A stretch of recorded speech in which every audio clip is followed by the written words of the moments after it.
大家好，欢迎回到北欧老吴的频道。今天是会员专享的周末漫谈。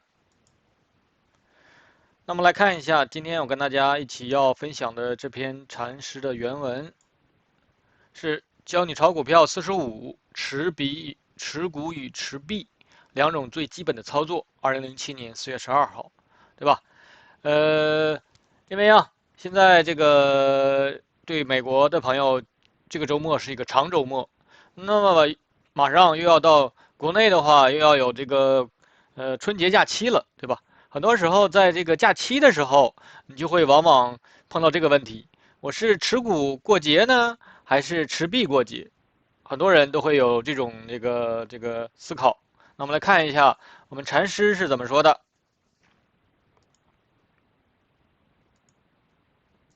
发现很多人都有这样的糊涂概念，以为买入卖出才是股票的操作，是股票操作的所有了。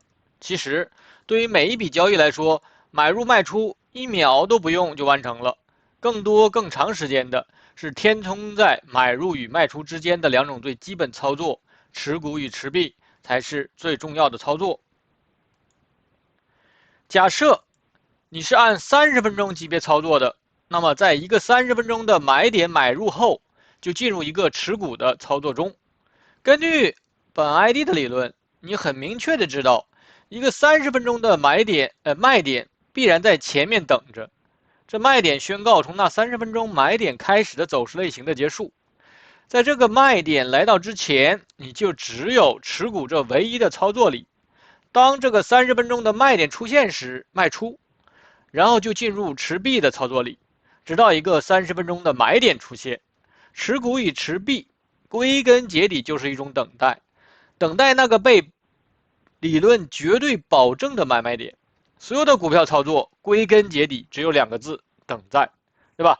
不是因为我们有长周末假期，或者说有春节假期，或者说有国庆节假期，或者有那个圣诞假期，对吧？不是因为有这些假期就改变了我这个买卖的这个操作的节奏。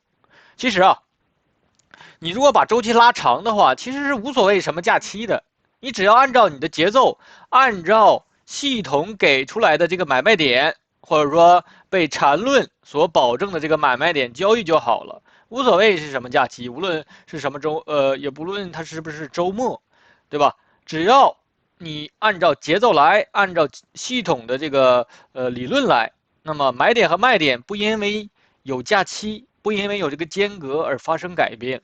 这是最重要的。那么，如果一切都不可预测，那本 ID 理论的意义何在？一切虽然不可以预测，但一切走势类型的可能结构与类型却是可以分类的，对吧？禅师又再次强调分类，不是去预测什么，而是要做分类。每一类之间都有明确的界限。注意了，每一种类型之间都有明确的界限。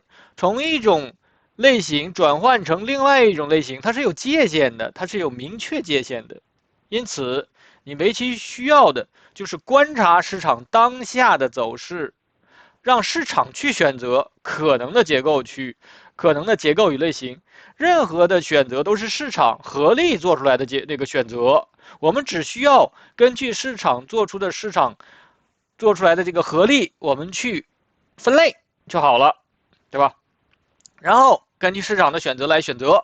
注意，这对于大资金来说是一样的，对吧？不因为我们是小散户、小韭菜，然后我们就需要区别对待。巴菲特的资金量大吧，但是他也是受到这个市场的规则来的。虽然说巴菲特资金量很大，但是放到市场里面来说的话，它没有市场的总量大呀，对吧？其实跟我们是一样的。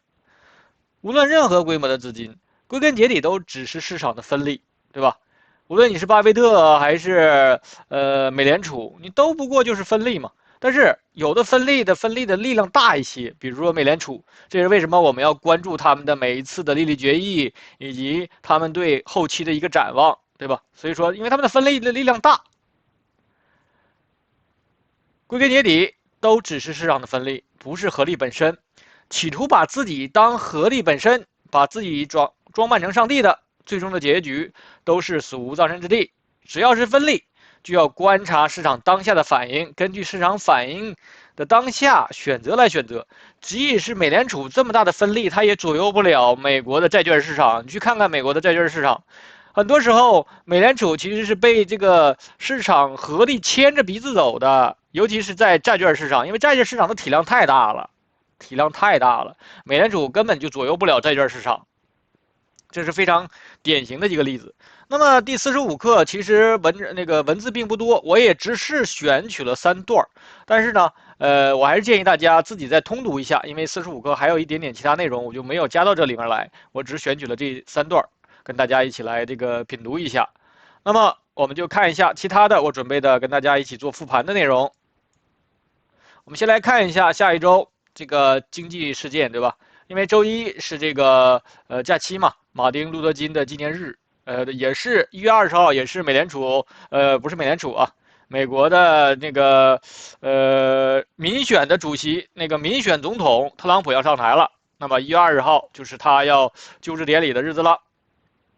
那么周四周五的话有一个跟就业相关的数据，周五的话就是说下周没有什么大的宏观经济来那个左右市场，但是呢，有这个财报还是比较有意思的，就是1月21号，周二，周二的这上面是周四啊，周四和周五。那么在周二的盘后的话，有一个 Netflix，这个它Netflix 的盘后一般波动是比较大的，一般都能达到20%左右。有的大的这个震荡的时候，能达到20%上下的一个波动，所以说 Netflix 的波动是比较大的。那么下周，稍微有意思的科技公司的，也就是 Netflix。那么其他的话波动比较小，那么就看一下，周四的这个就业数据的话，能不能够给市场带来一些波动。然后还有一个原油的，那么就是如果炒油的话，需要关注一下这个数据。好的，那么来看一下我们要分析的这些其他品种。首先看一下这个标普指数，每一个股票我们拿来之后啊，先要给它画像，对吧？你也一样，你要操作的标的的时候，你要看一下它的大周期的。那么比如说，一般就是看一下月线了、季线这种大的周期，它是在一个什么状态？它是这种盘旋上升的状态呢，还是一个在震荡整理的状态？我说的是大周期哦，就是月线以及月线以上的，对吧？我们想操作的肯定是要盘旋上升的这种，那么这样的话，我们就可以去买每一个大的回落。如果说这个公司，因为每一个公司的这个图形啊，代表其实就反映了这个公司的基本面的。那么如果说这个公司的大的图形是在一个大的中枢震荡的话，那么这种公司你其实操作它没有太大的意义的。如果说你比较熟悉这个公司，又有那个耐心的话，你去操作这种大的这种震荡的话也可以啊，因为这是月线的这种震荡。如果月线的这种震荡可能要达到30%-40%的一个空间，就这种中枢。如果说你选那种震荡幅度特别窄的，可能只有10%上下左右的一个，如果说这个周期又很大的话，是月线或者月线以上的话，那就没有什么意义，对吧？这种公司没有大的，除非是突破了这个中枢往上走的时候，那么我们可能要去抓这种大的回撤，然后它这个公司说明出现了它的基本面出现了新的变化，那可以在上面还可以有中枢呢，对吧？所以说这种我们是要做的。所以说你通过去分析一个公司或者一个基金一个指数它的大的图形的时候，你就知道它现在所处的一个什么大概的位置，我现在是应该采取什么样的一个相应的一个策略。好的，那么这是为什么我们老看一下大周期。现在标普月线上，我在上周的会员专享的视频中已经说过，它已经出现顶分型了，月线上已经出现顶分型了。那么前期是出现过很多次顶分型，其实从3491一直上来，这个出现过3、4、4、4、5次了已经。那么每一次出现顶分型，其实就是一次刹车，类似你在开车的时候，对吧？那么顶分型或者说底分型，它相当于一次刹车。我们在开车的时候，那么刹车的力度其实就取决的是什么呢？就是一个顶底分型的这个是强底分、强顶分还是一个弱顶分？但是呢，这个强顶分型、强弱顶分型的强弱，我们已经说过很多次了，在这里就不重复了。那么一个强顶分型，它可能形成一笔回撤的概率比一个弱顶分型形成一笔的概率稍微大一点，但是没有100%的对应性，我们只需要去观察现在是一个强顶分还是一个弱顶分，对吧？你像在这里，它这个是一个弱顶分，但是回撤的话也回撤了3个月呢，对吧？这个也是力度杀伤还是比较大的。那么我们再看这个里，最早的这个顶分型是一个强顶分型，发现没有？是一个强顶分，是一个相对这个顶分型肯定是比较强了，那么它也没有形成回撤一笔。那么现在形成最近的这个顶分型，相当于是一个弱顶分型，对吧？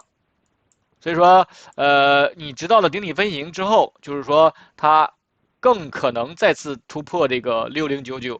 那么如果说再次突破6099的话，就意味着是3491在大周期上的向上一个延伸。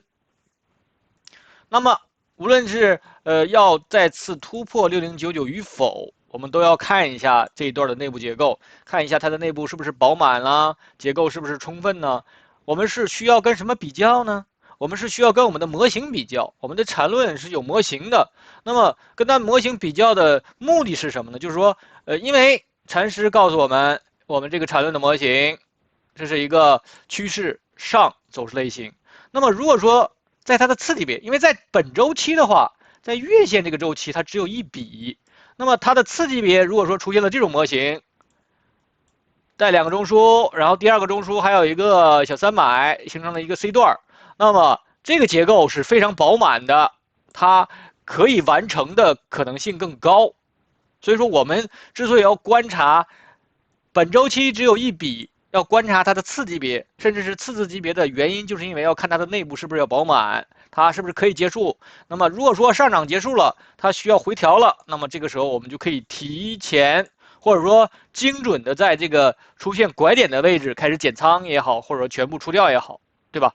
这就是我们要抓拐点，就是为什么我要分析这么精细的那个原因。因为对于我们小资金的话，这种大的回档的话，能避开还是要避开的。毕竟我们的资金量并不大，所以说我们需要把这个资金的这个有效性做到更高，效率更高的话，比如说它只涨了1倍，但是你通过能够把这些回档避开的话，你可能能赚到1.5倍或者2倍，对吧？这就是为什么我们小散户更应该学一点技术分析的那个原因。你像巴菲特他们的资金量很大的，他们往那一躺，他不用怎么动，他可能赚个10%已经很丰厚了。但是10%可能对我们小散户来讲，你可能1万块钱赚10%，只有1000块钱，也没有什么意义，对吧？所以对我们来说，还是应该把这个资金的利用率能够提高上来，这是为什么我们要学一点技术分析的原因呢？那么看一下它的次级别，也就是我们利用区间套的这种方法，从3491，这是一个大中枢，形成这个中枢之后开始离开，这是小 B 段，它在离开之后尝试过几次回撤，但是都不够比。我们说过，想要成比的话，按照缠论定义，你是剔除掉包含关系，剔除掉包含关系之后，它回撤要最少有5根 K 线，对吧？其中在缠论里面有一个叫新比还是老比，我在这里画一下，什么是老比还是新比？就比有2种方式，在缠论里面，这是叫老比，就是旧的。那么第2种，如果说这是第1种，这是第2种的话，因为什么说第2种是叫新比呢？为什么说这2种都可以当比来用呢？因为禅师后来补充过，在他不是在原文里面，是在原文某一课的回复里面，是有朋友有这个禅友问到这个问题，禅师又新定义了第2种这种情况。那么它的区别就是这个第3根 K 线，看到没有？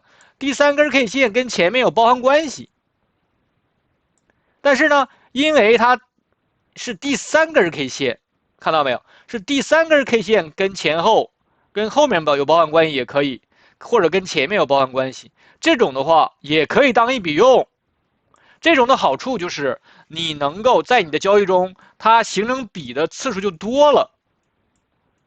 你形成比的次数多了，你可以交易的机会就多了。这是禅师说的，为什么会出现新比、老比和新比2种定义？但是呢，就看你个人。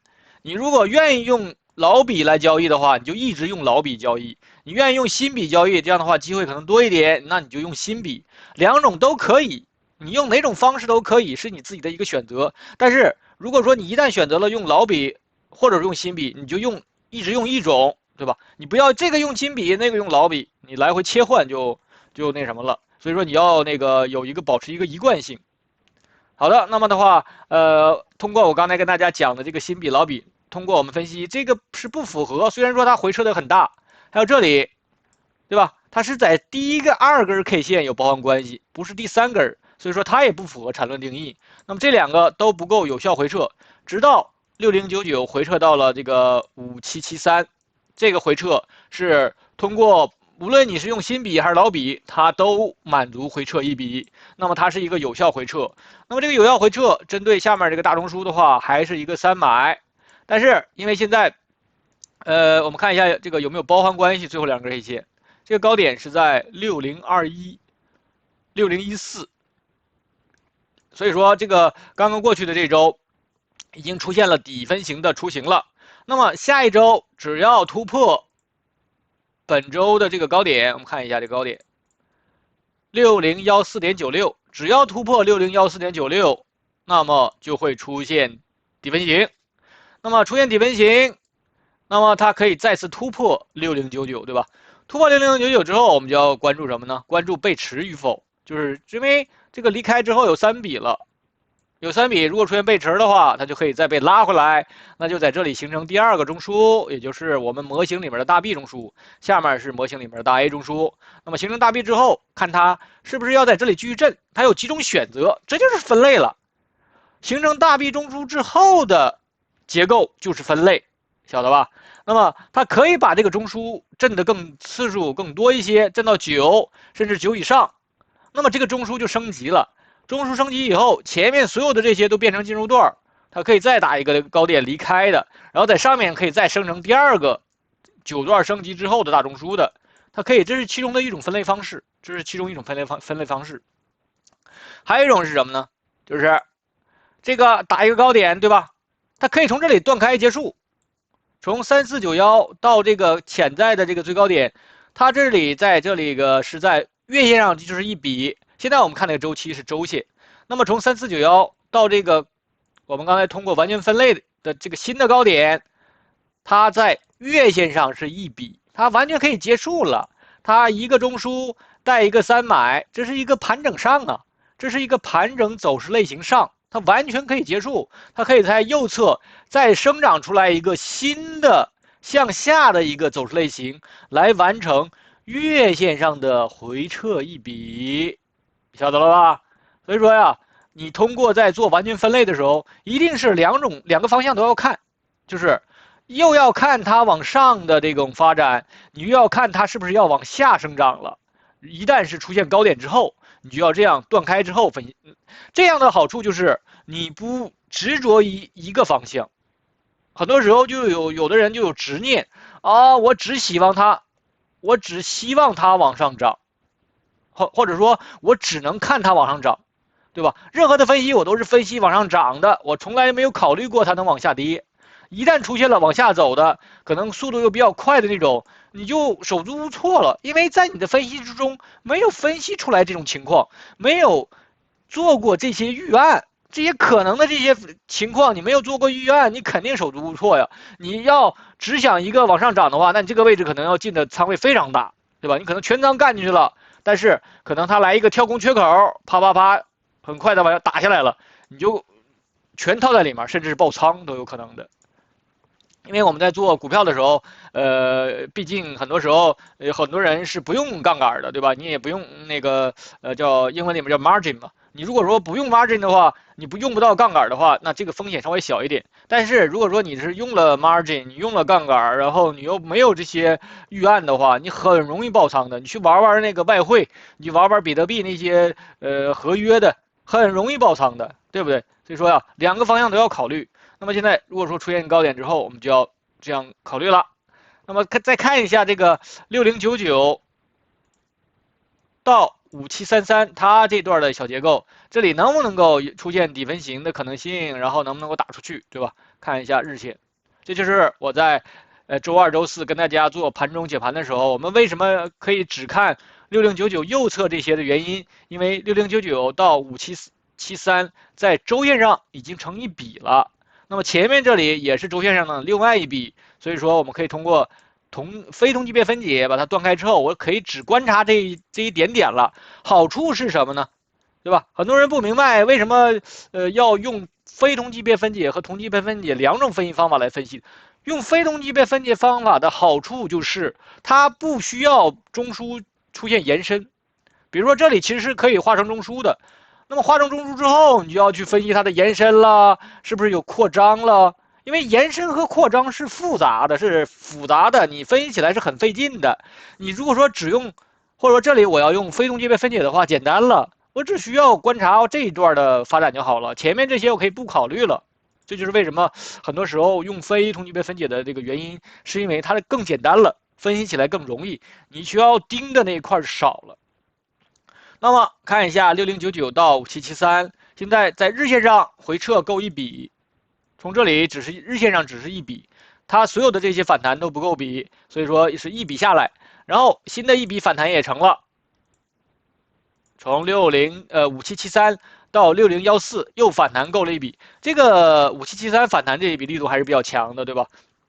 那么我们来看一下，在没有再次突破6099之前的话，它还是可以再次打掉5773，只要在这个5773反弹这一笔不能构成周线上那一笔的话，那么还是可以再跌破5773，也就是说日线上有3笔，然后呢，它又把周线上那个底分型给打掉了，意味着周线上那一笔的向下延续，晓得了吧？再次回来看一下周线上这一笔，就是说周线上这一笔，你不能说它结束，不能说它结束，在新的一笔没有生成之前，你就不能说前面这一笔结束。其实这就切到了29课讲的东西，在29课有这个会员朋友们提问这个29课，其实29课讲的东西是什么呢？29课讲的就是走势类型的连接和转折。在新的一笔没有生成之前，所有的这些只是连接呀，所有的这些它虽然说已经回撤成一笔了，但是在新的这一笔没有生成的话，你只能说它的次级别那些东西，次级别这些结构，这里是成一笔了。这反弹这一笔啊，它可以是只是连接的，它可以再继续向下走出来一笔。那么这样的话，它就生成了新的回撤的一笔。那么新的回撤一笔是没有结束的，对吧？所以说这就切换到了那个它的转折和连接是由什么构成的。如果说你不懂这个转折和连接，或者说你没有这种思维方式的话，那么你只有一种考虑方法的话，那你是不够全面的，还是回到了分类上。你的分类不够全面的话，你的这个预案就不够 cover 的就不够广。那么这样的话，一旦出现了其他问题的时候，你就没有办法应对。好的，那么只要再次回到日线上，只要这里不能够突破6099的话，那么它都可以再次在这里，其实还可以震出来一个中枢来。那这样的话就变成进入段，然后它可以再次打掉5773，意味着还是周线上那一笔向下的一个延续。在这个位置，它可以出现多种情况的一种变化，对吧？那么现在是反弹已经够笔了，因为下周从周二开始交易之后，因为特朗普上台之后，看看有没有一些新的一些政策出台，能不能够给？因为特朗普其实是比较关注股市的，他是一个关注股市的涨跌的，他是以股市上涨或者说股市大涨作为他的一个政绩来这个来那个来怎么说呢？来证明自己吧。所以说他是比较关注股市涨跌的。你想让股市大跌的话，那特朗普肯定不高兴了。那么对我们操作股票的来讲，肯定是好事了，对吧？所以说，这是当然了，这只是一方面。特朗普也好，还是其他人，或者说美国政府，都只是合力的中的一个分力，对吧？所以说不能说因为他不喜欢股市跌，那股市就不跌，那就有点可笑了，对吧？所以我们关注最终的还是要关注合力。好的，那么的话，针对指数我们就看这么多，再看一下其他的这些我们在周二、周四解盘的时候说的。首先看一下这个 VIX，VIX 的话，哎，回撤又够笔了，回撤又够一笔了。那么现在就是还是在这个中枢震荡，它在日线上有这么个中枢，它一直没有脱离这个中枢。所谓如何脱离一个中枢震荡呢？就是说你要脱离的话，需要一个三买或者说三卖来确认。你只要不出现这个三买或三卖，它可以一直震的，它可以一直在这里震，对吧？那么现在又被压到了两根均线之下，这是一个120天和这个200天。我建议大家把这两根均线放到你的这个图形上，对吧？这两个均线非常关键。120天呢是一个中长期的一个这个均线，200天的话那就是年线了。所以说你把这两个均线一放到这个图形上，因为它是个相对偏大的一个周期。如果说想做小周期的话，你可能用到5天、10天的这种。但是如果说想看一个大方向的话，那么120天、200天是非常好的一个周期的均线。那么它现在都在这两根均线之下，对吧？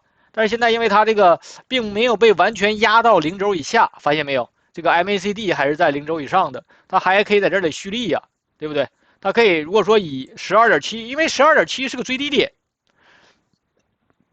如果说以12.7作为一个这个起涨点的话，它可以是2次回落构成一个中枢，这里可以上涨的，对不对？因为它这个 MACD 并没有完全压下去，是有这种可能性的。那么如果说你发现它出现大幅往上涨的时候，那你在做多的时候，因为这个 VIX 是代表的是这些大机构买这个期权对冲的一个指数，对吧？那它往上涨，机构都开始对冲了，他们都担心股票那边要跌了，那我们是不是应该注意一点呢？对吧？然后再看一下这个比特币，比特币的话，我在周四跟大家，周四周五做直播的时候也都说过，因为这个比特币啊是特朗普硬推的这么一个东西，那么他是比较在意这个比特币的，对吧？那么对我们我们就买 ETF 就好了。那么你手里买点 ETF，对吧？然后不论现在是10万还是20万，也不论他那个政府要出台什么，那么我们只要手里有点你就不会慌。那么它现在的结构呢是49000，这里是有一个中枢，这里已经有第二个大 B 中枢了。我们可以看一眼它的大周期，我们今天看一下比特币的大周期能不能够出现一个大行情。现在看的周期是月线，那么在这个月线上，这是它前期的这个进入段2次回落构成中枢，然后拉上去，从杀到69000，然后又被拉回来，这个拉回来非常牛。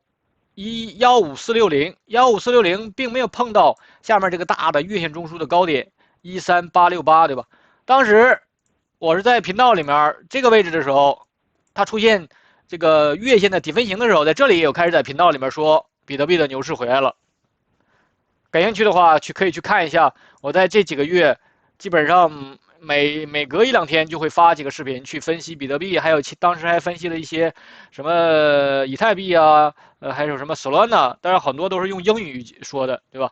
因为当时炒这些比特币的这个外国友人比较多一些，那么在这个位置说了好多这个比特币相关的。那么现在看又上去了，啪又回来，相当于这里又构成了一个中枢。这是一个 A 中枢，然后这是一个 B 中枢，但是这两个中枢的高低点有接触，看到没有？因为它这次回落的这个跟前面这个构成中枢的进入段的这个位置是有接触的，意味着升级了。这个升级之后变成了一个大中枢之后，这里其实可以走离开段，然后在上面再做出来第二个大中枢，对吧？是以这种方式完成一个趋势上。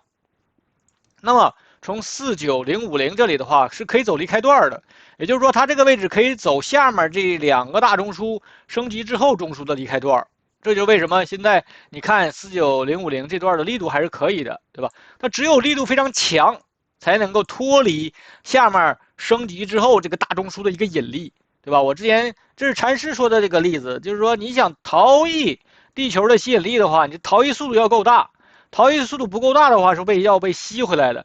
那么如果说你逃逸速度够大，然后一个回落想回吸你，但是呢力度它的回吸的力度不够，然后出现一个300，也可以再继续上。所以说我们要关注的就是力度。所谓的力度就是结构，什么样的结构力度大呢？就是结构越简单的力度越大。以浪形的模式往上走的时候，这种力度是大的。什么是力度小呢？就是以这种越饱满的结构，它力度越小。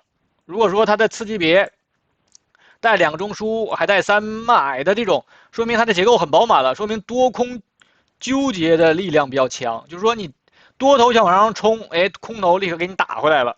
那么它这种纠缠的比较多的时候，它想往上走的那种难度就大呀。对吧？所以说什么样的力度强呢？就是结构越简单，那么对应的它的力度就越强，它的意愿就越强。如果说它的这个多头的力度非常强，那么空头根本没有这个抵抗性的话，说明是多空达成了一致，就是多头看多，空头也看多，但是它不做多而已，它也不做空，它可能就是场外关注。这说明多空达到了一致的一个关键。很多时候大家看，哎，这是无量上涨，没有量。很多人喜欢看量能。什么是无量上涨呢？无量上涨是典型的反映了多空达成一致的一种走势。你去看好多图形，你就看它的单边段，像这种单边段都是无量的，不需要堆量，不需要堆量。多头可以用稍微很小的一点量能就能拉起来，因为它的基本面也好，或大的宏观面给到了这个力量了。空头不敢做空，空头即使想做空，它也没有基本面，它也没有技术面支撑它去做空。这就是为什么出现了一种缩量上涨的原因。好的，那我们看一下49000到这个108388这个位置，这个在次级别，对吧？月线的次级别是周线，还是一笔，但是呢，它这一笔呀，其实是有讲究的。它如果说你要用递归的话，可以当成一笔回落的，这个大家有没有注意到？因为啊，它在这两根 K 线，我们画一下，这两根 K 线有包含关系，包含关系处理之后，它是有五根 K 线的，它是这样的一个结构。这是有两根 K 线有包含关系，然后再次是这样，然后又每个都打了一个小低点，打小高点，然后最后一个这样。所以说前面两个用包含关系处理之后，它是可以这样的一个回落，相当于有了一个。为什么要要把它当成一个就是一个回落呢？因为它是一个二买呀。针对前面这个49500，我们可以把它这个画出来，这样的话在次级别能看到它。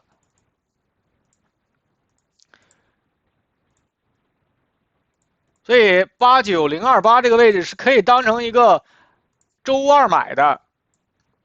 以这个起涨点的话，有过一次回落，它是一个二买。那么现在就期待着这里能不能够快速拉上去，再次突破108，然后突破它之后，我们可以用这个扩展器比较一下潜在的位置。那么看等比例在148367。0.618在125700，对吧？所以说，如果说真能快速打上去的话，我们就往上看看这些位置就好了。这就是利用这个图形技术分析，在没有出现这种时候，我们就知道哪些是潜在的这些压力位置。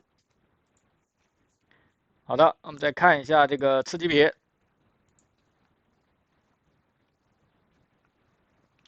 那么在次级别的话，这个是日线上只是一笔，我们刚才画的那段是哪儿呢？是这儿，108到89028，对吧？它是由3笔构成的，这3笔也可以当成周线上的一笔，所以说这里是可以走离开的。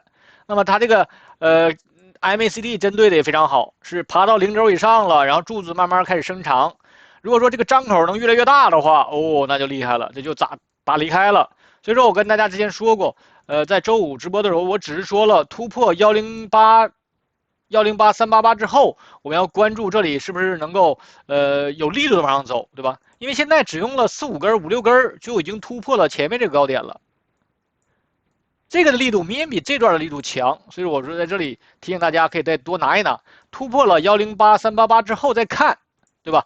突破它之后的话，我们也是可以比较，因为两种分析方法嘛，同级别分解和非同级别分解。如果用同级别分解的话，我突破它之后就意味着是要走离开了，我就可以比较进入段跟离开段了。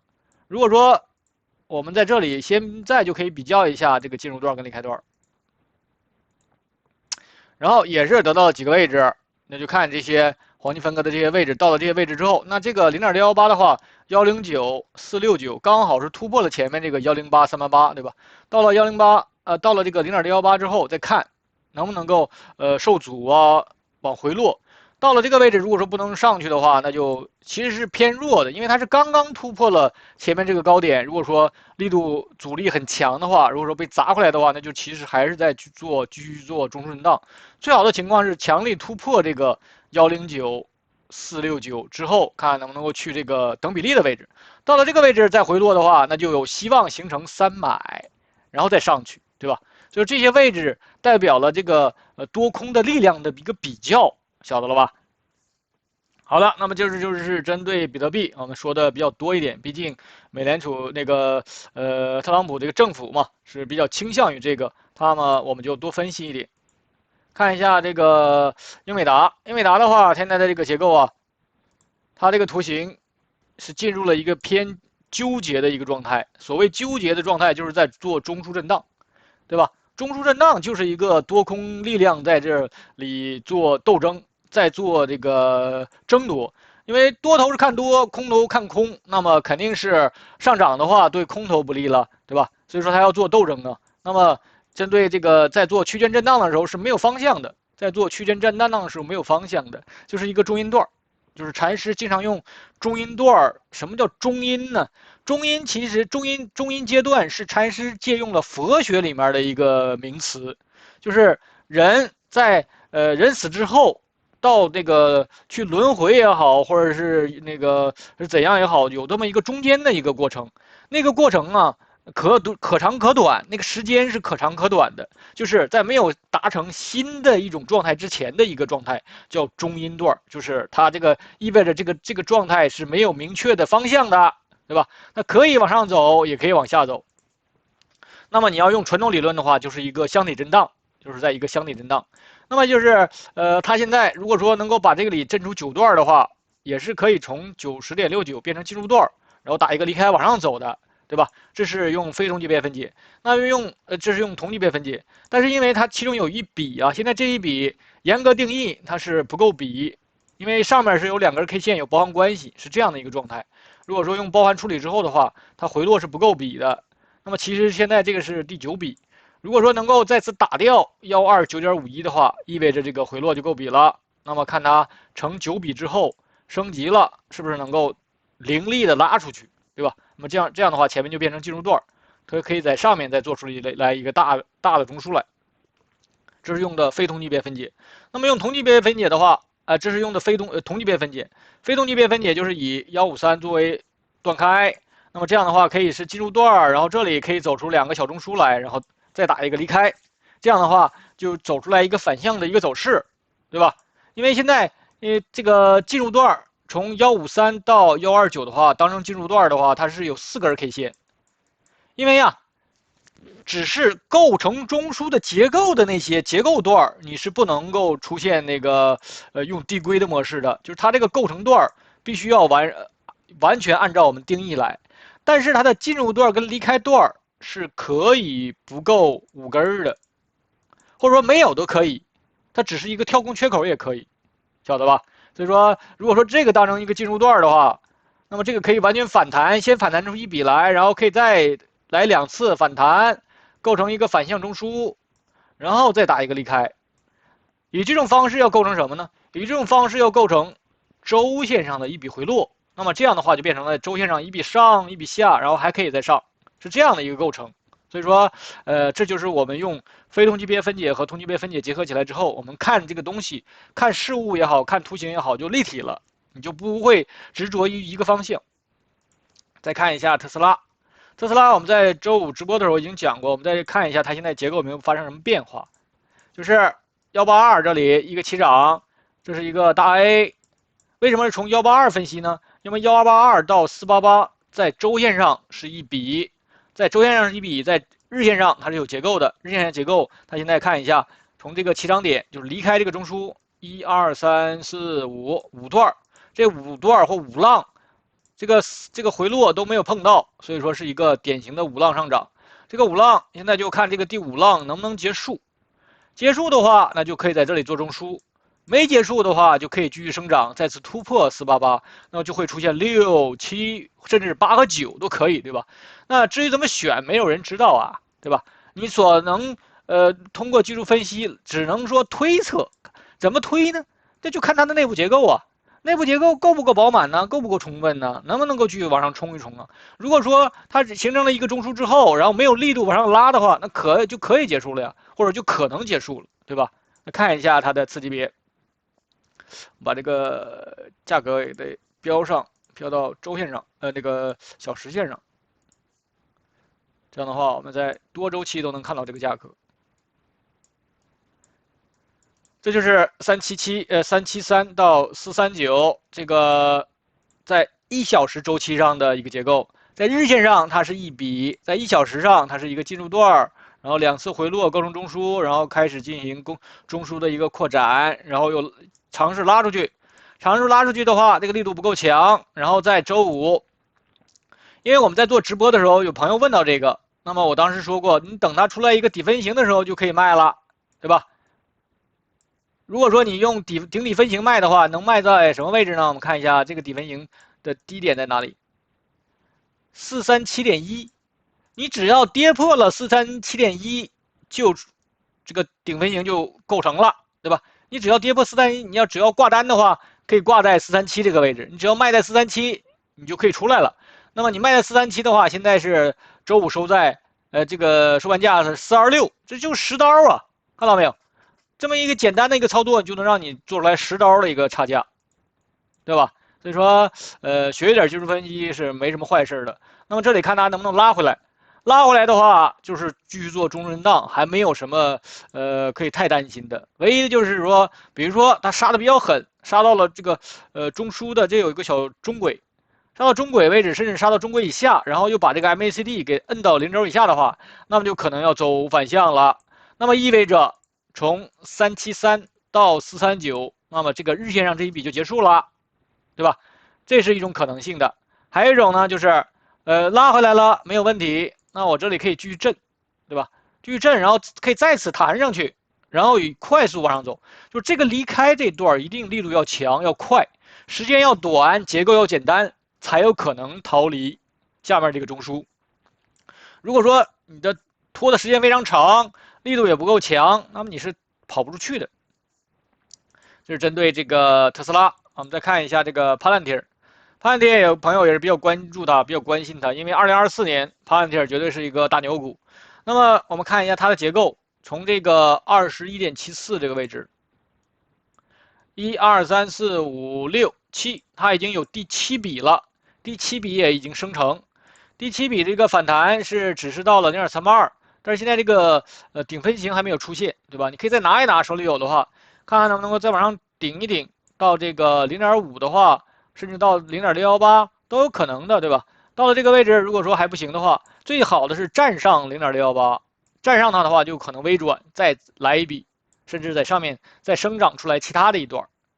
所以说，这些黄金分割的位置就是帮助我们辅助来判断，到了这些位置之后，能不能够它在这些位置更容易就是受到阻力。之所以用这个黄金分割的目的就是，看哪些位置更容易形成阻力，更容易形成顶底分型，对吧？形成顶底分型，我们来关注它能不能够回落的，就是这么一个作用，对吧？所以说，就看它这里是在下面这里做中枢，还是说能够拉上去在上面这里做中枢？其实就要做中枢了，因为下面这里是有一个大 A 了，所以说就看它在这里做大 B 中枢的位置，就是构成中枢的段儿。那么如果说要构成中枢的话，那就不会像前面这里像这个浪形的单边的往上走的那么凌厉了，对吧？你就要注意，不要这个涨上去了不敢买不敢卖，跌下来不敢买。做中枢的时候就应该敢买敢卖，因为它是在构成中枢，就是一个中枢震荡的。你要是一直拿着不动的话，你就很容易形成一个来回坐电梯的一个状态。然后再看一下 QQQ 的话，这也是两种分析方法，同级别和非同级别。如果说以非同级别的话，这个539回到这个499已经回撤够笔，反弹也够笔。其实它这个跟结构跟标普很像，跟标普很像。那么也是一样，是不是能够再次突破539，在上面做中枢，还是说不突破539，在这里做中枢，然后可以走反向的，对吧？所以说就是，因为现在也是一样。反弹虽然说够笔，也没有形成那个顶分型，可以再拿一拿也没有关系，对吧？你也可以用这个扩展器看一下，这个黄金分割看一下，刚好顶到了0.618，刚好顶到0.618，那就看它下一周有没有力度再往上冲一冲，能不能够形成一个类似一个微转上去。这个罗素的话就是我们之前分析的是以161这里，我们现在看的周期是周线，那么这个回落刚好是踩到了0.382附近，然后又形成了一个周线的一个非常好的一个低开高走的一个状态，对吧？那么这种又把我们看能不能够把上周吞没掉没有？高点上周的这个1月6号这周高点在227.17，226没有吞没，那么就是说相当于这么一个状态。那么下一周一样，如果能够构成周的底分型的话，那么就希望打出来一笔，对吧？打出来一笔之后，看它是怎么构中枢，是这样构中枢，还是往上去，在这里做中枢。那么再看一下日线上，日线上它是一个由3段构成的，从244到213三段构成了周线上那笔回落，对吧？由3笔，就是我现在说有2个周期，现在日线和周线2个周期，日线上由3笔构成，周线上1笔，这是最简单的一个结构，最简单的一个结构就是递归里面，它也可以是其他的结构，它是可以构成中枢，构成周线上1笔，它也是可以构成2个中枢，然后一样的还是构成周线上1笔。它也是可以有进入段，然后有离开段，然后带一个3买，带一个3卖，以这种方式也是一个中枢，也是一个盘整下，也只是构成周线上1笔，对吧？各种形式都可以，但是你要能够辨识出来它们。还有一种就是5浪，也可以构成周线上的1笔，不同的结构，就是说本周期跟它的上一个周期，它可以有不同的组合的。你不能够说哦，只可以出现某一种形式，没有这种一一对应性的。所以说你在分析的时候，一定不能够纠结于啊，我现在形成这个日线上已经有3笔了，那就结束了，对吧？它也完全可以在这里继续震呢，这里构成了一个中枢，它可以再打低点的。这就是针对这个罗素。好的，那么的话，我们今天就分析这么多了，再见。